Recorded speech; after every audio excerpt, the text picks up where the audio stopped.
This time on Poll Hub, when did a basic raised ranch get to be $500,000? That's the sort of question that we all hear now as housing costs have reached record highs. Whether it's a lack of supply, high mortgage rates, or stubborn boomers not selling, yeah, go ahead, keep blaming the boomers. Housing in the U.S. is something of a crisis, and we're going to look at that. Then we have talked about the gig economy here on Poll Hub in the past when it was more of a new thing. But all these years later, do side hustles still have the same appeal? Turns out there's brand new polling and data to suggest it does. We'll explain, and we're going to talk to some Gen Zers to find out what they're thinking about the gig economy. Finally, our fun fact is one for this 3-day weekend. And this is a debate I think you're going to want to have over the grill. And hi, everybody. Welcome to Poll Hub. I'm JD Dapper. I'm Barbara Carvalho. I'm Mary Griffith.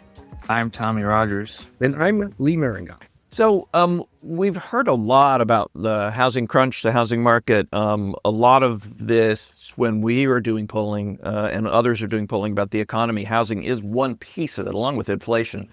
Housing is one piece of it. And an awful lot of that has to do with how much of a bite housing is taking out of people's paychecks, whether they're renters or owners. Mortgage rates, obviously, are not at historic highs. I mean, most of us remember the 18% mortgage rates way back in the early 80s, but they're much higher than they have been for a long stretch of time that a lot of other people, that's their memory of the housing market. We wanted to look at what this means, especially the younger people who are looking at housing. And I think housing has always been, owning a house has always been part of the American dream, certainly since the end of World War II. And is it even still attainable? So a couple of pieces of data, and then let's dive into this. There's an Ipsos survey from May 2025, and they talked to renters in the U.S. This is actually a worldwide survey, but in the U.S. they broke this out. And 53% of people renting in the U.S. do not think they will ever own a home. The top obstacles, they say, are unaffordable rents, high property prices, steep mortgage interest rates, and really big property taxes. That might apply more to folks in New Jersey and New York and the tri-state area than some other places.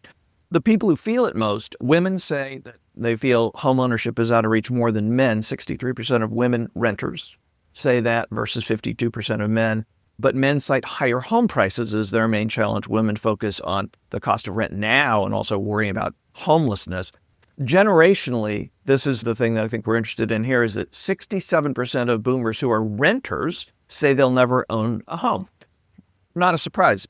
If you're a boomer and you have never owned a home, you're probably you're our age at this point, you're older, and the chances of owning a home are much higher, or much lower, I should say, at this point. Gen Z, 48%, though, say they'll never own a home. 1 in 3 of them still living with parents, and 40% concerned just about making rent or mortgage payments. So this is not necessarily a surprise. We look around us. We have a colleague in the office who spent that money on the raised ranch that I mentioned in the open. So we've heard a lot about housing prices recently, just internally. But what does this mean, Lee, when we think about the American dream and owning a home and it really being a kind of a part of your identity as American and as a middle-class American?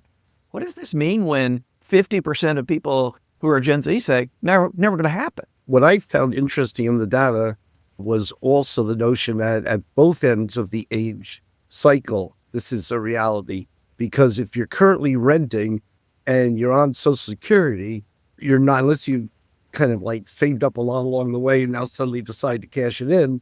So the access to the housing market is delayed at the younger age group and may not be attainable or even realistic as a goal for older folks. And to get to your point, I think the fact that people are dissatisfied with where they might be in life, location, life circumstance, a big thing in that would be if they particularly grew up in a house that was owned by their family, and now they're 25 and looking at 30 and maybe 35, and this doesn't seem to be attainable. That can create a lot of disconnect and frustration for people. And I think that's a lot of what we're seeing. And if you want me to crank it one step further, there's a little bit of Make America Great Again that spins off of this, because if you're not getting to where you want to be, that's going to create some frustration and trying to shake things up a little. But that's a little bit of everything in that answer. You know, the surveys you mentioned too, and one part of this, and this was to Americans as a whole. And they gave a list of a number of different things that we think of in terms of the United States and specifically the American dream, and asked, do you think following parts of our country are still part of the American dream? And I think what I found particularly interesting is that although such an enormous proportion of both Gen Zers and millennials and even Gen Xers have a sense that it's going to be really difficult, it still is very much part of the sense that this is how you achieve success in the United States. Just as an example, looking at millennials, the only thing that they rate higher as being a part of the American dream is freedom of speech and expression at 91%. Second is, and tied with a fair and equal justice system at 89%, is owning a home. And for Gen Xers, it's the top reason or the top thing they think of when they think of the American dream. So when we look, I think, at this dissatisfaction with our institutions, when we look at this dissatisfaction with the political system, and we try to, describe, well, people are having a tough time making ends meet, and quote the old phrase, it's the economy, stupid. It's more than just whether you're making your monthly bills. It's about the way people are thinking about their future and what they can attain. And certainly rent is taking a huge chunk out of people's pocketbooks. The reason why, you mentioned, Jay, a third of Gen Zers are still living with their parents, because that's really the only way that having a job and still being able to put together some dollars to build a future, to make that practical. So I think that this concept of, and the difference between the expectations and what people think that they should be able to achieve, and this huge gap definitely has an impact and fuels, the dissatisfaction that we're seeing in our politics. Mary, I wanted to ask you a quick question, and that is when we teach, I've heard you utter many times that politics is about perception. Is this an example of it being both perception and the objective reality that you're just not going to have enough money? I think you're right, Lee. I think it is a combination. I mean, I think it is really what, as Barb pointed out, what people think they should have versus what they also want. And I think this is a topic that really transcends not just home ownership, but it's really the lack of affordability across the board with many different things. And so I think that there's this ideal of the American dream. There's the reality that people are living in, and then there's what their perception is of what is, what should be, and what it is that they in fact personally want. Yeah. I think there's empirical data here too. So we talked about the polling here, and I do wonder. I want to give you a couple of figures of empirical data, and then see who here thinks that maybe it's not just the price of eggs, that is driving the economic numbers that we're seeing in terms of people, the feeling people have about the economy and the handling of the economy. So according to Investopedia's 2025 data, households on average spend about 35% of their income on housing as of May 2025. Now, national home prices rose 3.9% year over year in early 2025. And in 2024, so just before that, the median price of an existing single-family home in the United States was $412,000. Normally, a house is considered affordable if the cost of mortgage is about 3 times the average annual household income. In 2025, that ratio was 5 times the average household income. So we talk a lot about inflation. Obviously, we see this in all of this polling data. People very concerned about inflation. We've heard about, the used car market. We hear about the price at the grocery store, especially the price at the grocery store. But when people are looking at their checkbook at the end of every month, or their checking balance, how much of this is actually just the cost of housing that's eating up so much of this? Yeah, I was totally amazed when I saw that number, Jay, the median single family home cost, because there are places, obviously, we can think of a few because we are in the We are on the East Coast in New York, where with California, I think, and Hawaii and maybe a couple of other states, we kind of lead the way on high housing costs. It's certainly nothing new. But to have median costs for a single family home approaching $500,000, particularly when you think about how incomes have not kept up with it, the disconnect is enormous. Another thing that I thought was particularly interesting was the difference in perception among race.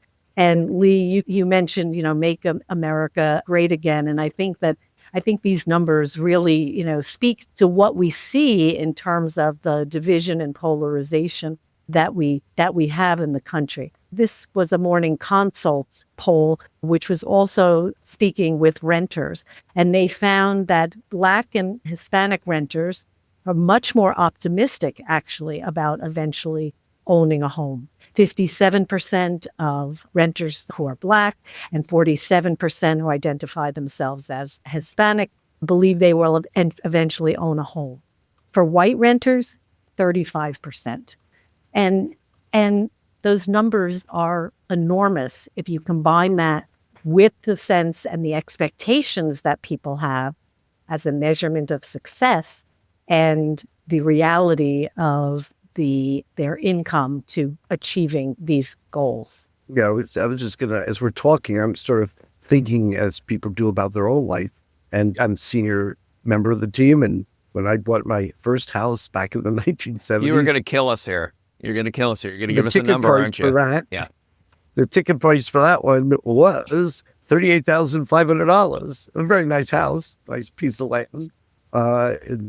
Now, admittedly, I wasn't making as much as I do today, but that was, by today's standards, Proportionally, yeah. income to housing prices was much more realistic. I can say the same thing to buying my first home in the early 90s. I was really excited because interest rates had come down to like 11%. And so I jumped at that mortgage, but I believe mine was 82.5. So it had taken a considerable jump, and I certainly wasn't making more than you were, Lee.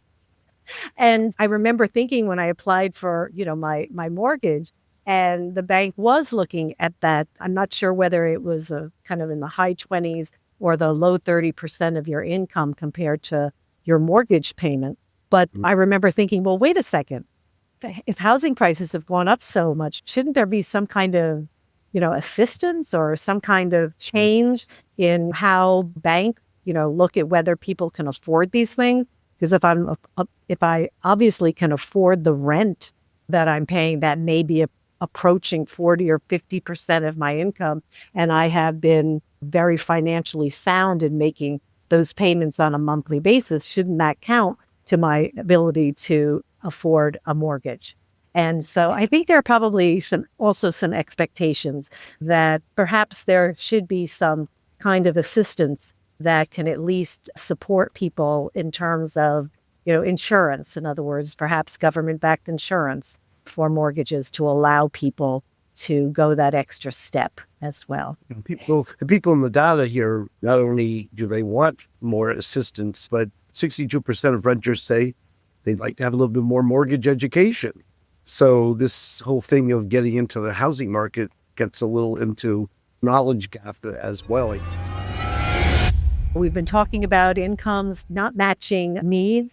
And one of the things that many people in this country are doing are side hustles. About a decade ago, we talked about the gig economy, meaning people were taking on extra jobs. They were trying to be self-employed in some way to add to the incomes that they had. And for a while, pre-pandemic, this actually seemed like it might be the future of work. A number of companies and organizations were looking to part-time workers and consultants, I believe they were called back in the day, and not gig workers, but as a way of saving money to not pay full benefits, to get skilled workers who could be brought onto teams as was needed. But right about now, we've seen a good amount of polling shows that not only is this gig economy still here, but it actually may be something that has really gained traction, especially among the youngest workers. So let me just share some data. A Market Watch survey of April of this year finds 51% of American adults have a side hustle. Now, that number, side hustle, gig work, we can see different statistics depending upon how this is phrased. But the bottom line is a majority of Americans are trying to figure out some way to improve and to increase the amount of income that they have on a monthly basis. I think what is particularly striking is that 72% of Gen Zers and 62% of millennials say that they have some kind of a side hustle. So guys, is this the future? Well, remember, we did a lot of this, talking about this before the pandemic, when this seemed to change. The economy seemed to be changing around this idea that people could have a number of different jobs. I think what's interesting here is that there hasn't been a lot of discussion. I haven't heard the word gig economy in a little while now. And you look at these numbers, and I wonder if it's just the economy. It's like there is no gig economy anymore. It is the modern economy, especially for younger workers. And that's why, so Tommy, you're one of our producers. You're in college still, right? So I understand that you're not, out working in the world. Well, you work for us, so you are out working in the world. But what is your take as somebody in your age group going out into the work world fairly soon? What is your take on what you expect to be doing in terms of one full-time job versus others, or side hustles, or whatever you want to call it? Well, I definitely expect to have a full-time job in the future, but I will say that I want to continue so I resell on the side, like shoes and stuff. I also sell Legos and Pokemon cards. That was during the pandemic though, Pokemon cards. You have a side hustle, even from us. And okay. Look, last week we discussed haircuts. That was Neil's side hustle. Yeah, no, we got a bunch of entrepreneurs here. So tell us about that, Tommy. How did you get started? So in 2020, during the pandemic, there wasn't much to do. So you're just sitting in your house, and I'm just like, how am I going to make money? I want something to do. So I was going through just random stuff in my house, and then I found some Pokemon cards, and I was like, oh, these might be of value. So I went on eBay, I looked them up, and I started selling them. And then I started getting into different hobbies during the pandemic. I started liking Legos because I used to like that as a kid. And then I started buying them, and then I would keep them in the box, seal in box, and then I would sell them around a year later, and then I would almost sometimes double what I paid for it. And then years later, probably freshman year of college, I got into sneakers, like Nike sneakers, kind of like the collaboration sneakers that are kind of rare. And that's pretty much where I am now. So you still do this, right? Yes. Yeah. And it's kind of a big thing. I won't say how much I've made this year, but it's a good amount. It's more than you make from working at the Marist Poll. We'll say that. Yeah. I have a bunch of old baseball cards. I would put those. Maybe we should talk about. You sound like you have a much bigger entrepreneurial spirit than I do, and I think that we should compare. I'm giving you a cut of that, so you could cut down on your sneaker sales. But so interesting. I would love that. Just to put some numbers behind this. So an Intuit survey, just at the end of last year, December 2024, surveyed 18 to 35-year-olds. Here are the numbers, guys. 66% have started or plan to start a side hustle. 65% intend to continue that side hustle into the coming year. And their top motivation, nearly half want to be their own boss, and 42% want to just pursue their passions. So I think part of this may be to earn extra dollars, but it seems like side hustles also are kind of fulfilling, another need that people are having as well. So it's not just a couple extra bucks for a nice weekend going out. Also, let's not overlook the notion of, two-income households and why that has become such a necessity over the recent decades or last few decades. Yeah, I mean, all of this, I think, not all of it. Part of it, I think Barb's point is well taken. You could say all of this has to do with the economy and economics, and especially with what, Tommy, your generation's facing in terms of housing costs, like what we just talked about. But it sounds like when you said why you started doing this, was the pandemic, you were bored, you wanted to do something.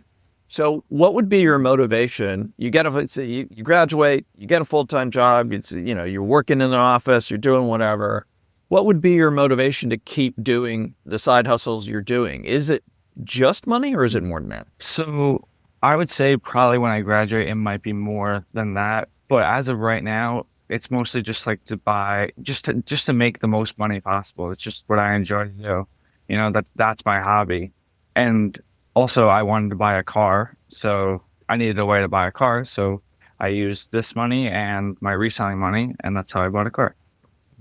So, how about the items that you decided to sell? I find it interesting because I would not have had any Pokemon cards to sell. And the shoe niche also sounds pretty interesting.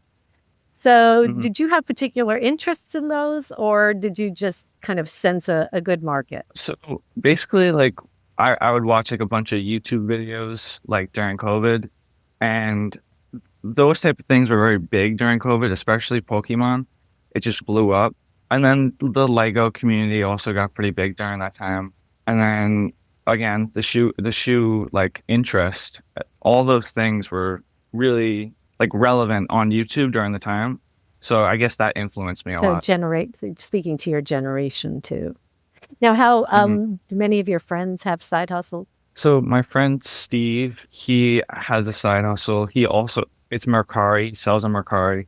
It's mostly like watches and that kind of stuff, like colognes. It's kind of the same thing. We talk about it sometimes. But yeah, I think that a lot of my generation does have a side hustle. So you're in the mainstream here. There's data to back you up, Tommy. You are actually in the mainstream. So Bankrate in that 2025 top side hustle, online sales, 15%. There you go. A Harris poll asking Gen Z. Gen Z wants to reach financial independence by the average age of 32. 60% say traditional 9-to-5 jobs aren't going to get them there. And 51% believe full-time employment isn't essential for success. Instead, side hustles, investing, entrepreneurship. Is that kind of your view as you go into this work world that we hear about AI, what it's going to do to the jobs and all that, is that you are going to need to be your own, in charge of your own kind of financial future in life? You're not going to be able to just like turn it over to like a company and say, go to work here for 40 years and I'm fine. Yeah. So like I want to have that ability to be my own boss and do what I want to do. And I don't need to rely on a job because, worst comes to worst, you lose your job. What are you going to do? And I like having that ability just to say, okay, I could do this for now until I get another job. Yeah, I was just going to say, how much do you think is influenced by COVID? It seems like that was a big motivation to get you into this, and that, the economy was also very unpredictable for a lot of people. And so it seems like, you are a product of that to some. And I will add that I used to work for my old school too in high school. And during that time, I couldn't go into school. So I didn't have a job. So I was, I wasn't making money. So, yeah. I think part of the COVID experience, I think it's taught all of us that, tomorrow isn't necessarily going to look like today. And, as we know, some people felt that they should be living their best life every day. And other people felt like they should be preparing for their best life every day. And so maybe those are some of the takeaways. And if you then kind of lay that over the economic uncertainty that we see, this makes a lot of sense. And now the fun fact, which as I've been fond of saying only recently, that it rates as one of the top 3 segments of every weekly podcast. I think it's the best. Anyway, we did this poll ourselves. And this is a Harris poll, a national survey, which we collected interviews from July 17th through July 21st of this most recent summer, which is obviously going away, regrettably. But the question we asked a national audience was, which statement comes closer to your view? A hot dog is a sandwich. A hot dog is not a sandwich. And I should point out the no opinion was barely measurable. So this is one we got total engagement of. The response on the sandwich, 38%, not a sandwich, 62%, with slight bounces. People 60 and over clocking at 48% that the hot dog is a sandwich. college graduates, 44%. What is with these people? We'll get to that in a second. Joining us is Stephanie Cavano, who's our director at the Maris Poll of all things data, questionnaire data, and all kinds of things technological. Steph, welcome back to the podcast. And you are the author and the instigator, probably a better word, of this particular question. The obvious initial point is, why did you want to do this? Well, thanks for having me back. This is one of the great debates of American culture. It's been on late night shows. It's been talked about. And in fact, in doing some research, the National Hot Dog and Sausage Council has a position on this. They released a press release back in 2015 that was not a firm stance, but they made the statement that a hot dog is an exclamation of joy, a food, a verb describing one showing off, and even an emoji. It's truly in a category unto its own. However, I went on their social media accounts, and in a more recent post in 2023, they definitively take the stance that a hot dog is not a sandwich. So siding with, the majority of our respondents as well. Steph, what is your feeling about this hot dog craze and controversy? Well, personally, I do not think a hot dog is a sandwich. It is not. I do not go to a baseball game and order a sandwich. I ask for a hot dog. I'm going to bring other folks in on this in a second, but I mean, how could, as I agree with you on your viewpoint, how could 38% of the country think so? How could they be so wrong? I can add some insight into this because, I actually do think a hot dog is a sandwich. I mean, what is the definition of a sandwich? Something between two pieces of bread. And when do you eat a hot dog without it being wrapped in bread? I see you eat hot dogs, including one yesterday. You take it out of the roll and you eat the hot dog. So there you go. It's not. So then it's sandwich meat. It's not a sandwich. All right, Mary, where are you? And where would your children be on this? Oh, I don't know where they'd be. I've never actually posed this question to them. They'd probably say it's not. And I don't think it's a sandwich. I think it's a unique food. I think it's part of American culture. And we don't say a hamburger is a sandwich. Would you say a hamburger is a sandwich? I'd be closer to saying that's a sandwich. Yeah, At least I has a would. preferable top and bottom, which a I hot would dog say is. they're in a Sandwich. hamburger, not a hot dog. It's closer, but I still wouldn't consider it to be a sandwich because it's a hamburger. Jake, folks on the West Coast seem to be a little bit more likely to say this is a sandwich, not much, but a little bit. You having spent time on the West Coast, is this something that really a regional difference to your viewpoint? I have never heard this question posed. I've never personally thought about it. I am baffled that it is something that anyone has ever thought about, to be honest with you. Is it a sandwich? I mean, I'm kind of with Barb on this one. Is a sausage with peppers on a hoagie, is that a sandwich? Yeah, it's the same thing. It's a sausage in between bread. So if you'd asked me if I'd ever thought about this question, and I have never thought about this question, I'd say, sure, it's a sandwich. Yes. Okay, youngsters. So our producers, we got you all on here. AJ, Tommy, Cassidy. I'm going to go with not a sandwich because the bread is not vertical, which... If this was on, if we were watching this, you would see when all the fingers are going vertically and horizontally as he's trying to figure out which way's up and which way's That's wonderful. That's great. That's great, AJ. I think that if you, the sandwich gets cut, I was talking to Cassie the other day about this. If you cut you have the hot dog like this, right? Yes. If this is cut like that. Yeah, we're those not two having pieces of visual bread. cues here, but maybe you can use The hinged roll. I have a feeling what's going to be the video for this week's podcast. If you have one on the bottom and one on the top, that's a sandwich. If it's like this, where there's no slit in the bun, that's not a sandwich. So a hamburger for you would be a sandwich under that. This is a sandwich. Yes. Right? This is not a sandwich. Yeah. So a hamburger is a sandwich. The hamburger. Oh, was sorry. wrong. Yeah, sorry. Hamburger. I thought you said a hot dog. Sorry. Yeah. No, I may have, but that you could end me out as you. It's definitely funnier. Your answer's much funnier. You were implicated in the last response as having participated in a discussion on this topic. What is your position, and have you been enlightened by the realm of public opinion on this national issue? Yes, I was talking to Tommy about this the other day. It was a Marist poll discussion with like Alex and Lindsay and Chris, and I got everybody to agree on the same thing. I pulled up the definition of a sandwich, and it said 2 pieces of bread with something in the middle. Mhm. And the definition of a hot dog, and it said 1 piece of bread. So if you were to ask me straight on, I would say a hot dog is not a sandwich. But if it was about a specific hot dog, and that hot dog had 2 pieces of bread, because, sometimes it's flimsy and it splits, then that hot dog is a sandwich. Oh, Wow. excellent. Wow. And those who And it's are, always roll's fault. I hope our audience appreciates the depth of the insight and research capabilities of the Marist students, because I think we've gotten to the bottom of this. Steph, are you satisfied with the clarity we've now provided to our audience? I'm satisfied, and I understand and appreciate the opinion that it's not a sandwich, but I still don't agree. So this is Labor Day weekend.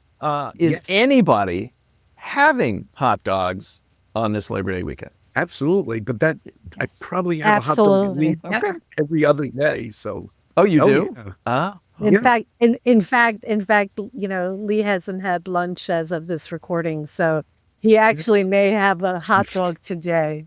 But okay, folks, I think Steph, you get the last word if you would like it. Have a great Labor Day weekend, everyone. Enjoy your hot dogs, which Yes. are different than sandwiches. Can I have a hot dog sandwich, please?